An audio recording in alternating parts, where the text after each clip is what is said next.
E para iniciarmos a nossa noite, nós convidamos Tica Simões para prestar uma homenagem ao patrono Eudásio Tavares. Essa ideia do sarau é exatamente trazer também para todos conhecerem, não só os nossos confrades acadêmicos, claro que todos conhecem, mas também o público em geral, as pessoas que criaram a academia, que alimentaram a academia, os nossos patronos primeiros, né, homenageados, e assim nós começamos hoje com o Eudásio Tavares. Ele nasceu na Fazenda São Carlos, hoje cidade de Gongogi, e ele nasceu em 1940, como está aí dito, não é? E aos 9 anos de idade passou a morar em Salvador e morreu aos 70 anos, em outubro de 2010, vítima de um acidente vascular cerebral. Ele foi filho de Eduardo Tavares, desde pequeno, inclusive Eudásio foi muito influenciado por sua mãe, a senhora Hilda Tavares, o influenciou para ler muito. E ela dizia que ele gostava muito de Monteiro Lobato. E quando ele lia, ele sempre repetia: algum dia eu vou querer escrever que nem este escritor. E, ao contrário da maioria das crianças, ele gostava muito de receber livros de presente. E não foi realmente aconteceu, ele se tornou um grande escritor. Ele se formou em Direito pela Universidade Federal da Bahia, depois cursou Letras Vernáculas e Inglês, também na UFBA. Morou 2 anos nos Estados Unidos, onde fez mestrado, e lá também ele ensinou literatura brasileira. Depois ele fez o doutorado na UFRJ e fez o pós-doutorado na Universidade Nova de Lisboa. Ensinou literatura portuguesa na UFBA. E nós nos conhecemos no Gabinete Português de Leitura, onde os professores de literatura portuguesa da Bahia se encontravam, enquanto que ele ensinava literatura portuguesa na UFBA, eu ensinava literatura portuguesa na UESC. E assim começamos uma amizade que já tem alguns anos. Eu gostaria que passasse o próximo slide para dizer que ele foi poeta, romancista, novelista, dramaturgo, ensaísta, tradutor, compositor, né? Ele pertenceu à geração da revista Bahia, ao lado de escritores baianos, a exemplo do nosso Ciro de Matos, não é? O nosso fundador desta Lita, Marcos Santa Rita, José Carlos Capinã, Ruiz Pinheira Filho e outros dessa geração. Esse livro que está aí, ele traz textos desses autores que eu referi, mais alguns outros, não é? Inclusive, ele também foi crítico literário do Jornal do Brasil, publicou artigos na revista Senhor, e ele teve suas obras publicadas desde estudante na academia, pelos estados do Brasil, e depois também no exterior. Inclusive, livros traduzidos na Argentina, no Uruguai, no Bulgária, nos Estados Unidos, enfim, em vários lugares do mundo. Segundo o poeta e letrista Fernando de Oliveira, pouco antes de falecer, Eudásio estava trabalhando um novo livro de poesia intitulado Canto de Inverno, que reunia poemas da sua maturidade, textos nos quais o poeta fazia verdadeira revisão da sua vida, inclusive dos seus sentimentos e dos seus valores.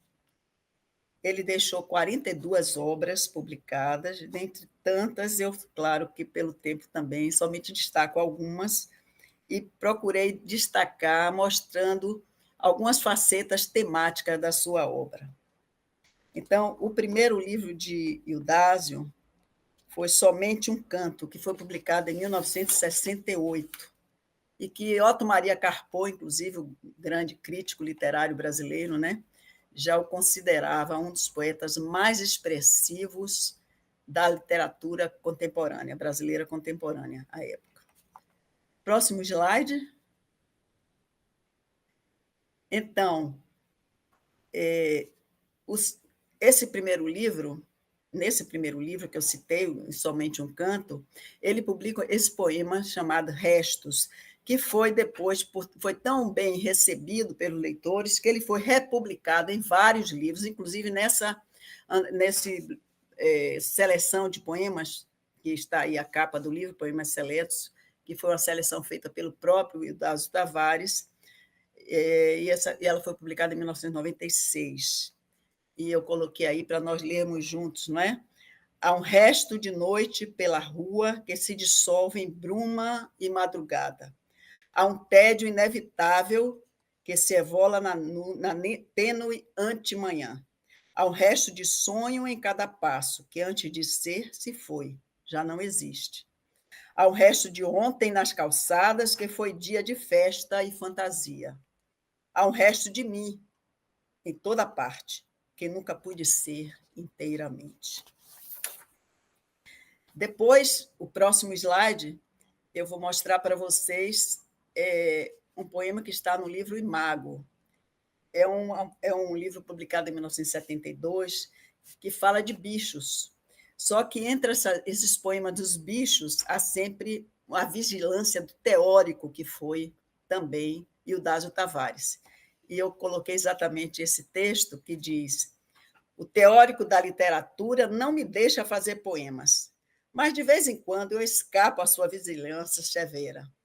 Porém, mal o sufoquei e eis que ressurge forte. Tira daqui, bota dali, risca, rasga, pole, lima. E o poeta é só uma luz, bem distante, que cintila, para poucos perceberem na penumbra do papel. E no próximo slide, eu vou mostrar o texto que vem em Tapete do Tempo, onde ele realiza reflexões filosóficas sobre a vida e o tempo. E ele diz, no poema O Meu Tempo: não existe hora certa, existe o meu relógio, lembrando sempre com seu tic-tac que a vida para ser vivida, que houve a vida que não se viveu.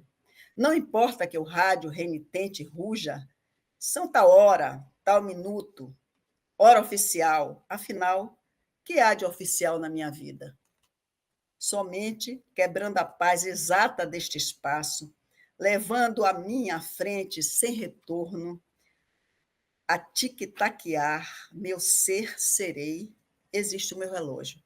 Pulso falso, sensato solilóquio, lento, certo, que canta o canto do tempo, que é meu. E no próximo slide, que é do livro O Homem Cotidiano, também é um outro aspecto que ele explora, que é exatamente o cotidiano das pessoas, né? E esse poema diz: eu, o homem cotidiano, abri as portas do mundo e esbravejei. Aqui estou. O mundo me olhou sorrindo, me perguntou: e daí? Vai se virando, meu filho, que volta já dou sem fim, girando em torno do sol, girando em torno de mim. E no próximo slide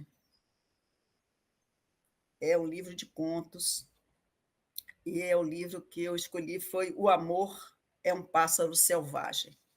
Esses contos são fantasias eróticas, sobretudo sobre temas de ninfeta e incesto. Inclusive, devo dizer que um dos contos de Eudásio foi premiado, um dos contos eróticos de Eudásio foi premiado, e nos anos final do século passado foi publicado na revista L. Elas.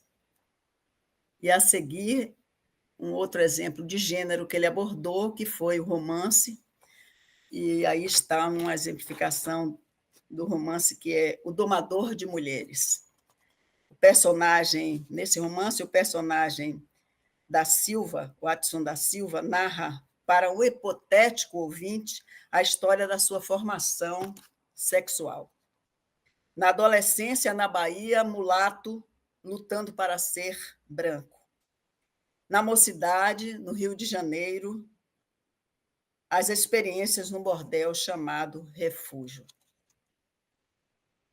Além de livros autorais, E o Dásio também participou de inúmeras antologias de poesia e contos, traduziu o romance Viagens de Gulliver, de Jonathan Swift, para o português, inclusive comentando.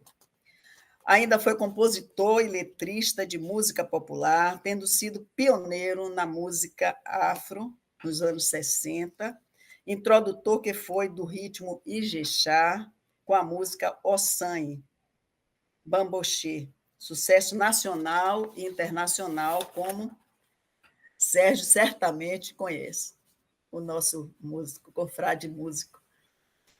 Então, no ano de 1981, sua composição Ossanhe, Bambochê, em parceria com Antônio Carlos e Jocafe, fez parte da trilha sonora do seriado Terras do Sem Fim,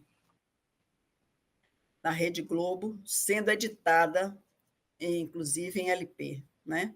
Ele teve composições gravadas por Maria Bethânia, Alcione, Nelson Gonçalves e pela dupla Toquinho e Vinícius. E, dentre tantas, nesse próximo slide, eu vou referir Salve Folhas, composição em parceria com Jerônimo Tavares, que foi interpretada por Maria Bethânia em 2003. E a música é assim. Eu não vou cantar, naturalmente. Sem folha não tem sonho, sem folhas não tem vida, sem folha não tem nada. Quem é você e o que faz por aqui? Eu guardo a luz das estrelas, a alma de cada folha. Sou Aroni, Cozi Euê, Cozi Orixá, Euê, Euê, Orixá. Sem folha não tem sonho, sem folha não tem festa, sem folha não tem vida, sem folha não tem nada. Eu guardo a luz das estrelas, a alma de cada folha. Sou Aroni. Eu devo dizer também, e aí no próximo slide eu vou mostrar o livro, que ele foi Ogã de Oxum e Obaaré da casa de Xangô, do Axé Opó Afonjá. Em relação à sua produção ligada à cultura afro, esse livro, Xangô, integra a série de 16 principais orixás cultuados no Brasil e reúne lendas, simbologias, instrumentos característicos dos filhos de santo, entre outros. Depois, no próximo slide, em 1977, ele escreveu e dirigiu a ópera Lídia de Oxum, evento público, publicado depois, evento público montado ao ar livre, com a participação de 20 mil pessoas, segundo informações que eu li. E nesse evento também participou a cantora e atriz Margarete Menezes. Esse folheto, esse libreto, não é? Da Ópera Negra, que é esse que está aí no quadro Lídia de Oxum, foi feito para música, foi escrito para um poema escrito para e musicado pelo maestro Lindenberg Cardoso. Então, são poemas odes brasileiras, numa linha pós-moderna, inclusive. Então, especialmente da coleção, e no próximo slide eu mostro e me despeço, é um convite de Eudásio, é um convite também que eu faço para vocês, porque para conhecerem a coleção Eudásio Tavares e a Antologia Negra Digital, que homenageiam a cultura afro, com ilustrações de Caribé, conteúdo digital, inclui a reedição de 3 livros e um libreto da ópera do escritor. Ele, em 2022, ele foi lançado, já postumamente, é claro, no Rio Vermelho, no Pós-Tudo, não é? Mas ele está acessível através das redes para aqueles que se interessarem. Então, sem aqui esgotar a vasta produção desse patrono da cadeira 31, eu deixo o convite para que vocês conheçam essa obra instigante que é de Eudásio, inclusive pela variação temática bastante sugestiva, e tenho a honra de voltar a dizer que ocupa a cadeira que tem como patrono Eudásio Tavares.